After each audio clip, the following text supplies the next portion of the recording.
Nesta aula começaremos a estudar Roma, da fundação à República. Nós começaremos estudando a fundação de Roma. Roma foi fundada na Península Itálica, pelos latinos. Os latinos eram um povo que habitava a Península Itálica. Havia os latinos, os etruscos, os sabinos. Todos esses eram povos que habitavam a Península Itálica. Roma teria sido fundada pelos latinos. Aí nós temos também a explicação mitológica, né? Roma teria sido fundada pelos irmãos Rômulo e Remo. Aí temos a explicação mitológica e a explicação científica, baseada em vestígios arqueológicos e escavações que afirmam, né, que às margens do rio Tibre foram encontradas evidências da fundação de Roma pelos latinos. Depois nós veremos o crescimento da cidade. Roma cresce, então, se torna uma grande cidade, e sua sociedade se divide em 4 grupos principais, ou 4 classes. Seriam os patrícios, plebeus, clientes e escravizados. Patrícios eram os grandes proprietários de terras, detentores de poder político. Os plebeus eram a maioria do povo, pessoas livres, mas sem direitos políticos. Os clientes eram pessoas do povo protegidas pelos patrícios. E os escravizados, que eram considerados um bem, uma mercadoria, e realizavam diversas atividades em Roma. Assim, então, nós temos essa sociedade romana. Após o estudo da fundação de Roma, da sua história inicial, nós vamos nos concentrar na história política de Roma. A história política de Roma está dividida em 3 períodos: monarquia ou realeza, república e império. Começaremos a estudar a monarquia.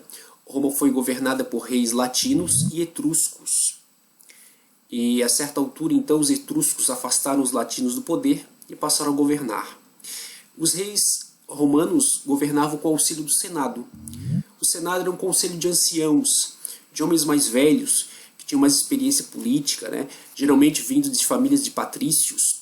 Esses, então, auxiliavam os reis, aconselhando, dando orientações, enfim. Então, o Senado auxiliava os reis no seu governo. A certa altura, então, os etruscos afastaram, né, os latinos, e os patrícios não aceitaram esse domínio etrusco. E em 509 a.C., os patrícios depuseram o último rei, Tarquínio, o Soberbo. Assim finalizava-se a monarquia e tinha início o período republicano, a República em Roma. A República em Roma será governada pelos magistrados, que eram cargos indicados pelo Senado.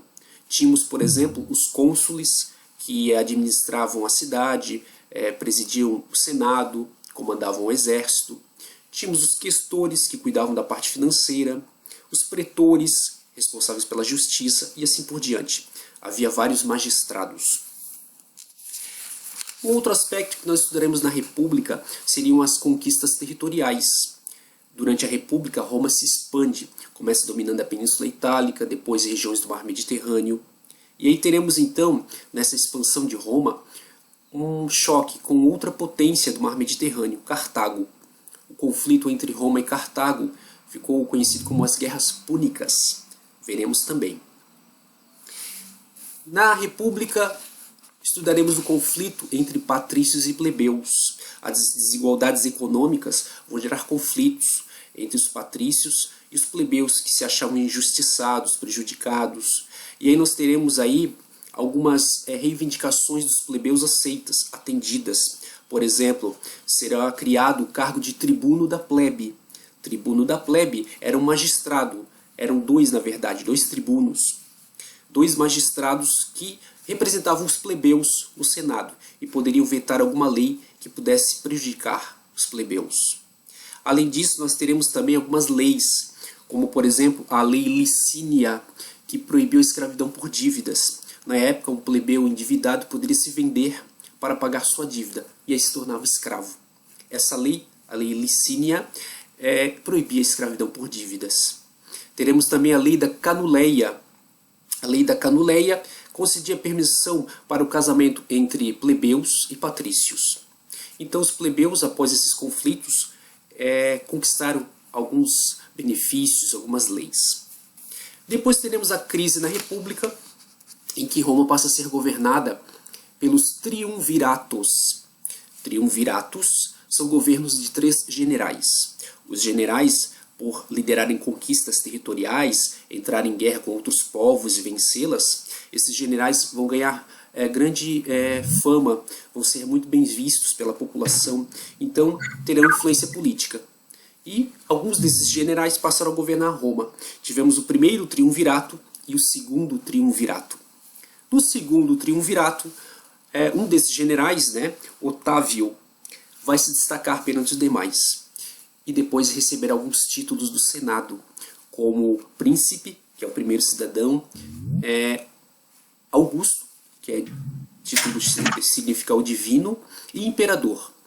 Otávio Augusto será então o primeiro imperador de Roma. Aí teremos a outra fase política, que é o Império Romano. É isso.